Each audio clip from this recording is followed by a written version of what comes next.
Secret Relationships. Ito ay isang BL South Korean drama na ipinalabas noong February 2025. Secret Relationship ay isang BL drama na naglalarawan ng masalimuot na pag-iibigan sa pagitan ng mga magkatrabaho. Inilalarawan nito ang pag-iibigan sa pagitan ni Daon na hindi makapamuhay ng normal at ng tatlong lalaki na nagsisikap na ipanalo siya na ang bawat isa sa kanila ay may sariling mga sikreto. Kim Junso ay gumanap bilang Jung Daon. Si Jung Daon ay tila isang perpektong lalaki na may gwapong hitsura, katalinuhan at background na kinabibilangan na nagtapos sa isang prestihiyosong universidad.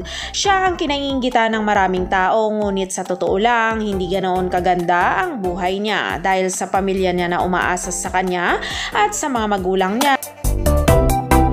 Si Jung Daon ay nasangkot sa tatlong lalaki at naging sentro ng isang komplikadong relasyon sa pag-ibig. Si Cha Sun-young naman ay gumanap bilang Jo Sung-yeon. Si Jo Sung-yeon ay katrabaho ni Jung Daon. Mahal niya si Jung Daon at sinisikap niyang maging tapat, palakaibigan at magpakatotoo. Habang si Kim Ho-young ay gumanap naman bilang Shin Ji-min.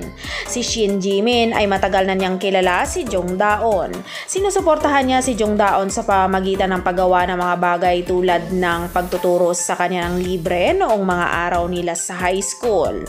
Si Jung Daon ay nagtitiwala rin at umaasa rin sa kanya. Samantala, si Cha Jung-woo ay gumanap naman bilang Kim Soo-yeon. Si Kim Soo-yeon ay hindi tumitigil sa pagmamahal kay Jung Daon kahit na matagal niya na itong hindi nakikita.